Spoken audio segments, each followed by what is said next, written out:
how are you? I'm really good, thank you so much. Thank you so much for taking the time today for us to talk about books. You are more than welcome. And we are talking specifically about your new book. Would you like to tell everyone what it's called? Yes, of course. So it's called The Wrong Avocado, A Gentle Guide to Easing the Emotional Journey Through Cancer.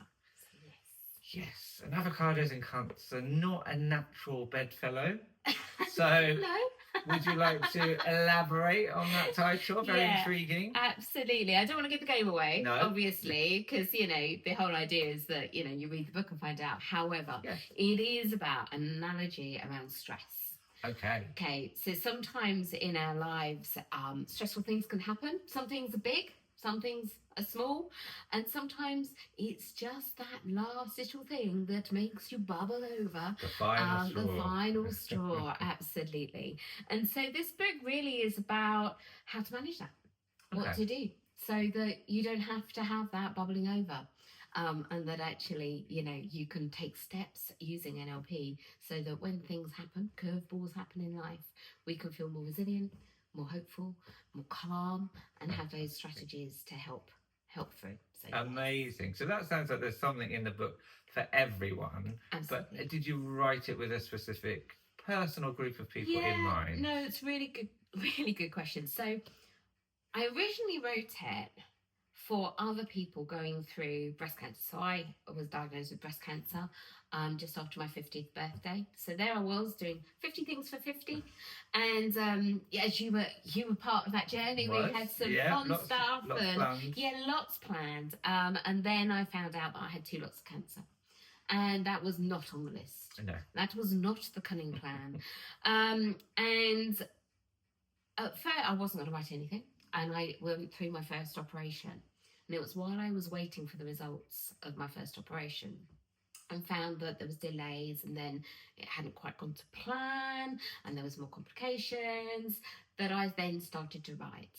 And I wrote, I guess, just for myself, because I was using lots of tools, just to almost journal and document what was going on. But also with the view of maybe one day I will get this to help other people.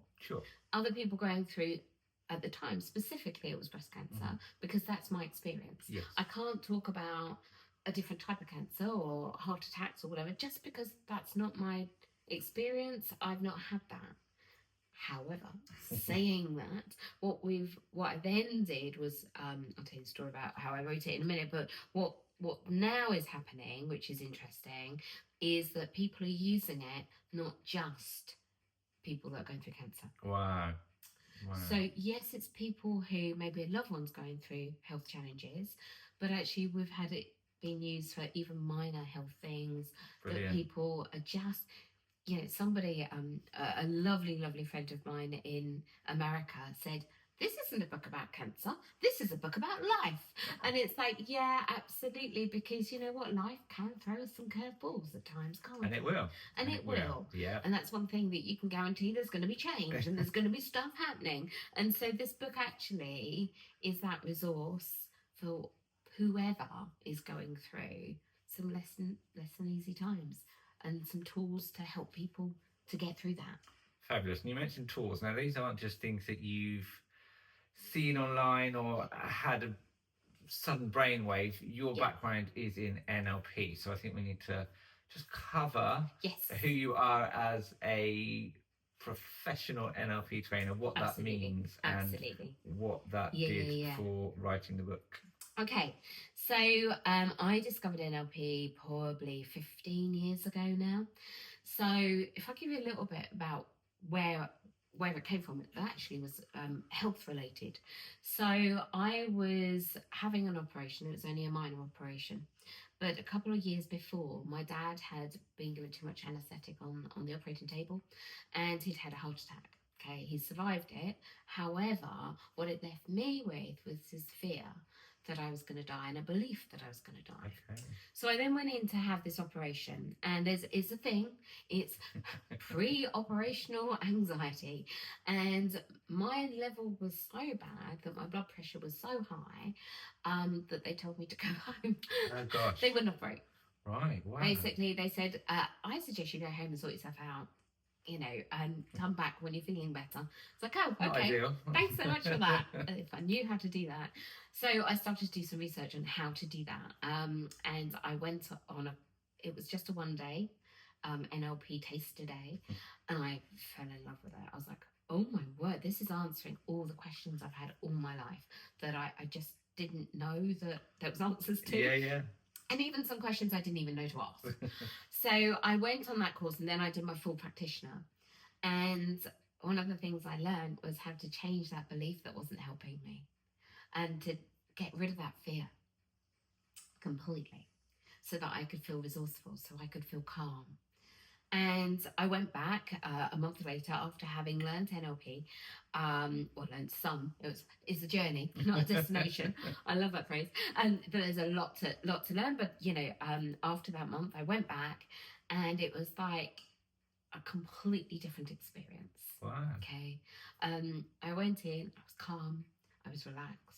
I was laughing, I was joking with the surgeon, the anaesthetist. I was even, when they asked you to count down before the anaesthetic, I was chatting to them about Vegas and where they should go, what shows they should see. I woke up in recovery going, oh, where they gone? How rude.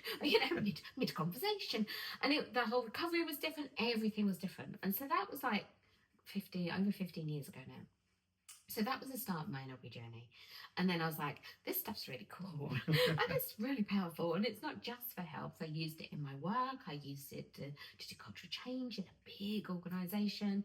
And I then basically went on, did prac and master prac, and then my trainer's training, and then opened my training company. Wow. So I then shared these tools that I talk about in here with other people so that they can help other people too. So it's this beautiful ripple effect. I train people so that they can become practitioners, so that they can then help people, so that they can have better lives, etc., etc., etc. So, which is just super. And just, as I say, I used it before cancer for everything, basically. Yeah. But when cancer came along, wow, I lent on it so much. Yes.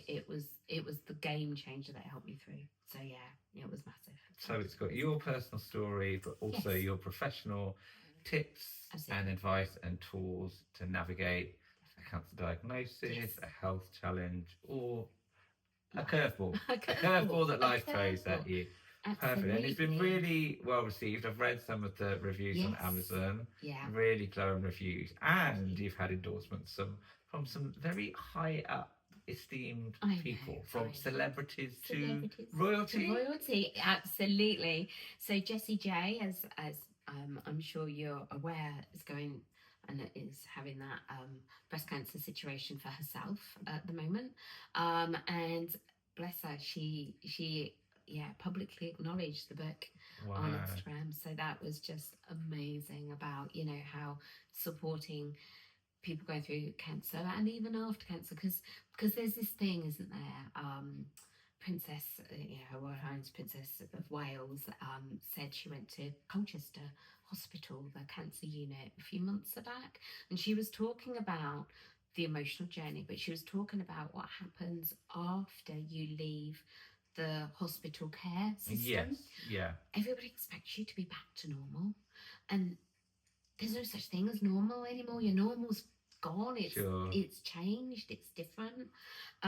So Jessie J, bless her, endorsed it, as well as the Princess of Wales. Incredible. So I got this beautiful letter from her chief of staff saying, how thank you for sharing it and the inspiration about helping other people, which is really lovely. Really lovely. Incredible. So, and again, exciting. It's testament to the quality and the information and the usefulness of the book. Yeah. But that in itself also helps to get it out to as many people as possible. And that's obviously one of your main aims from writing this book. It is. And NLP, some people have heard of it, some people haven't. And what I've looked to do, so basically it was created through modelling people who are exceptional in what they did. So they found, Virginia Satir, for example, was a family therapist. Fitzpearl's consult therapist in Milton Erickson, a hypnotherapist. And basically they were like, how are you doing this with your clients? How are you getting these amazing results? And they just studied their language patterns. Okay. So that's where it started. And then it's evolved from there on to model other people who are really successful. So if you've noticed somebody who you think, God, they're really good, how do they do that? We have sort of a structure I suggest to find out how they do what they do, and then be able to do it for ourselves to get that same level of success. Wow.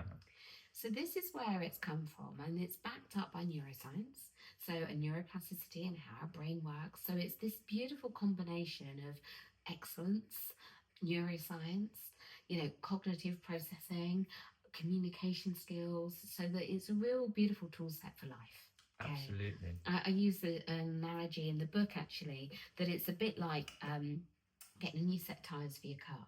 Okay, helps you grip the road, performance is improved, and you have a spare one in the boot. So just in case you have a wobble, you've got a spare, and that's what NLP does. It gives you those tools for life. Yeah.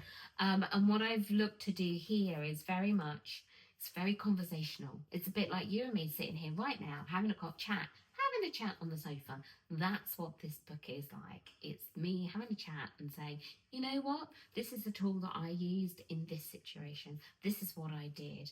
This is how you do it. Yes. So tips throughout, and then a whole chapter on the tools. This is how I did it. And this is how you can do it too, should you wish to. Yes. So it's almost like a sweet shop. Pick and mix. Pick what works for you. Yes. Absolutely. What are you going through? What's happening for you?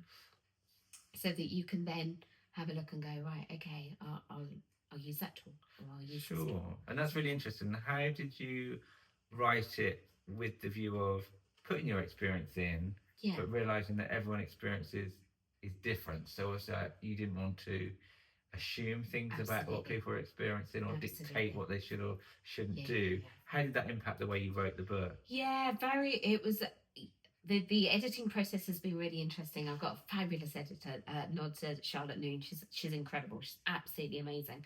The way I wrote it was I wrote my experience, and then I said these are the tools, and then afterwards, once we got this whole big manuscript, we was like, actually, so this tool was useful here, but you could use it there. So that's why we pulled them out and put it into a chapter at the end. Okay. So it's a nod to it all the way through. So this is the flexibility of the book, I guess. That if you want to read it cover to cover, absolutely. You can flick through and go, oh, okay, hang on a minute, there's a tip there. I'll just read that. Yeah. And there's 50 tips throughout. Wow. Or you can go straight to chapter 17. Let's just look at the tools. Yeah. And then I talk about, things like scan anxiety. Well, that may not be the case, but it may be pre-op anxiety you're having. Well, the tool can work for both. Yes. Does that make sense?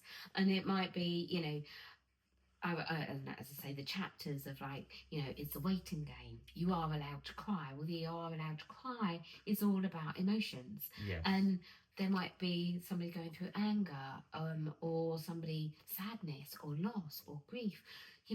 That's all so unique and tailored to that person. Sure. But the tool you can use for whatever you're feeling.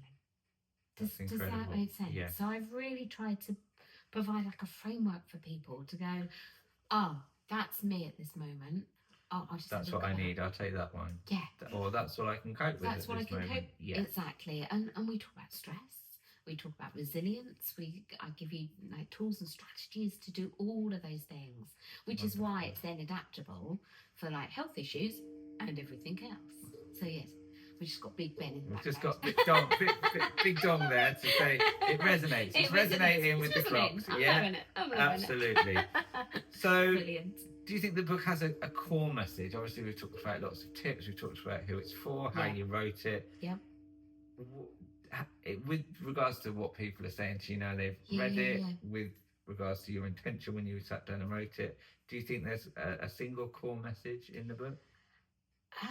Yeah, probably. And probably, I say probably because I think whenever you read a book, what will resonate with you could be different. Yeah. Does that make Yeah, sense? yeah, Because yeah. wherever you are on your journey, when you read that, it's like, oh, that stood out for me, or this bit stood out for me. Sure. However, I think really it's about that people have got the resources. Yeah. They have them. Yes. It's just sometimes we just need some tools so that we can tap into them. Yes. Does that make sense? Absolutely. So it's about resilience and hope. And I was just thinking this morning, just through doing this, I've met some incredible people that have gone through huge challenges, you know, Yeah. and are so inspirational. And you sort of think, actually, we all have that. We have that in spades, that just sometimes we don't know that. Sure. And yeah. this is about helping somebody to discover that for themselves, and wherever they are, you know, in that sort of situation, it's absolutely about supporting them and, you know, giving them the support. It's just, the theme is almost like a friend sitting beside you, Holding your hand. Yeah. And going, you know what, you've got this. Yeah. So yeah. And we've mentioned tools quite a lot. Yeah. Can you give us an example of one or two tools from the book? Absolutely. So one of the ones that I use a lot during that whole journey was something called anchoring. Okay. So anchoring is basically where we have like a trigger response that creates that basically you've got a neurological pathway in our brains. Okay. So this is the neuroscience bit. So if you imagine your brain as a big jungle, the first time you do something, it's like going through with a machete. Okay. So it can be tough going, but the more you do it, the easier that path becomes. Okay. We have a phrase in NLP: practice makes permanence, which is quite interesting. So this is where habits, but also practice. So you remember when you were a kid and you had to, I don't know, play the piano or something, or ride a bike. And the more you did it, the easier it became. And the more you did it, then that neurological pathway became stronger and stronger and stronger. Okay. Absolutely. So NLP says, okay, that's interesting. So if I hear my favourite music, I'm going to feel in a particular way. Yeah. Or if I smell the smell of, you know, cooking or roast dinners or something, you're going to feel something. Yeah. Yeah.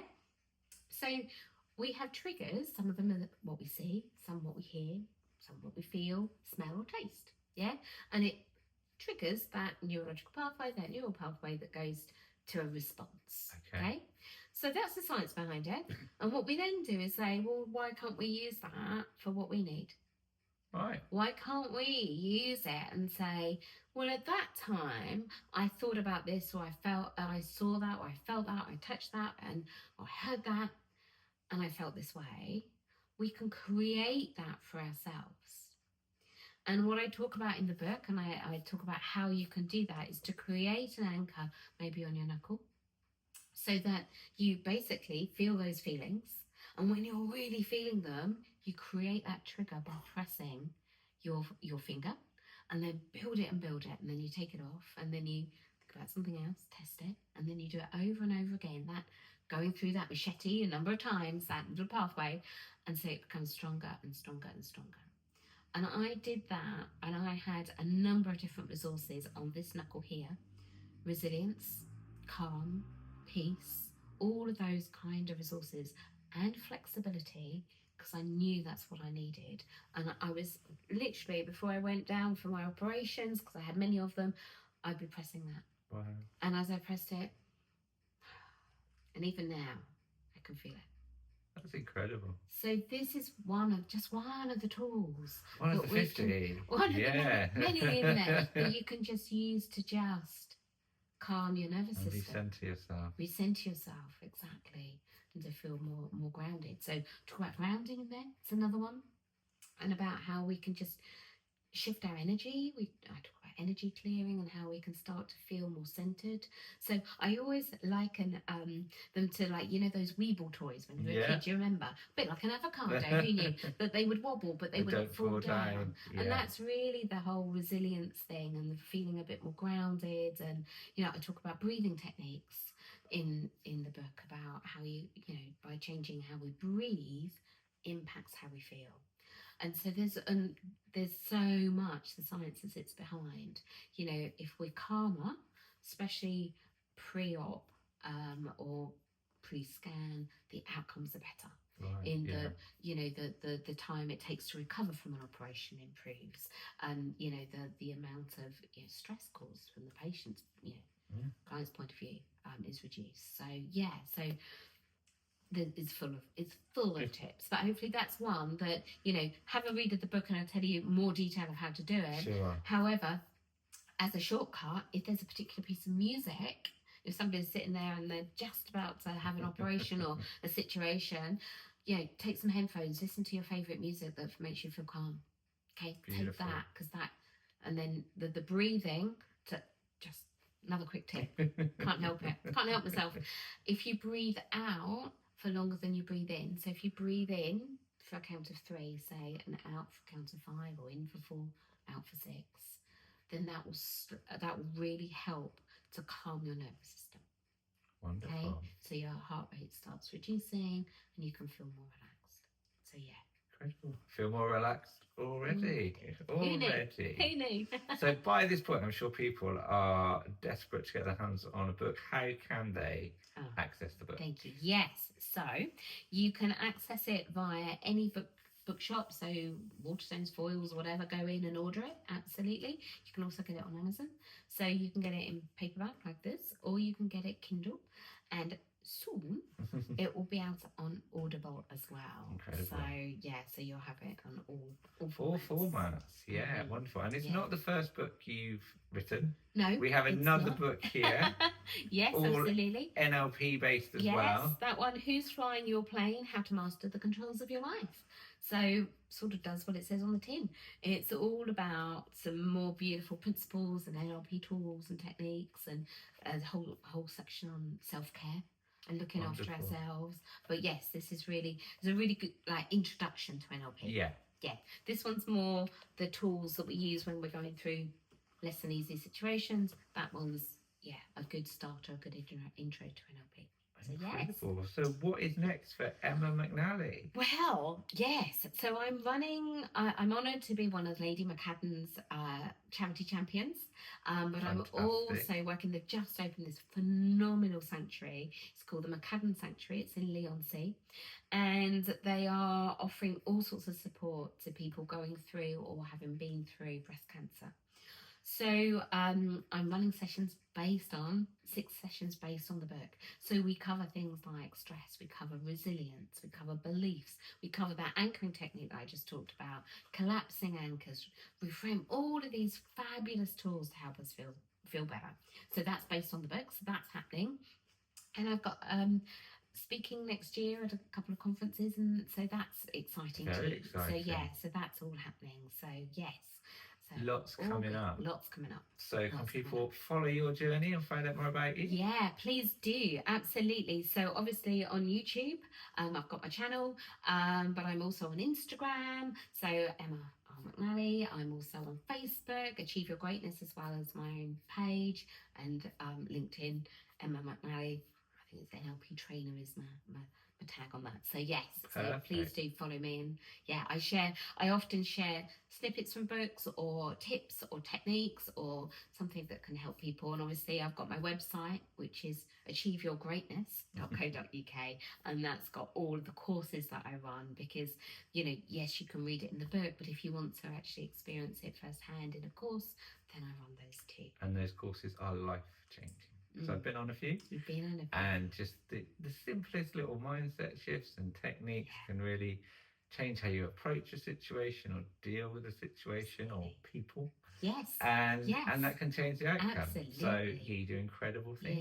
Yeah. That whole relationship thing is always fascinating. And your relationship with yourself, which is the biggest one. Which absolutely, because it doesn't matter how fast you run, you're still going to have you behind you. Still going to be there. So But you've given us lots of tools to help us. So that is absolutely wonderful. So the Wrong Avocado, Emma McNally, available now. Thank you so much. Thank you, Ross. Thanks, it's been lovely. Thank you. Cheers.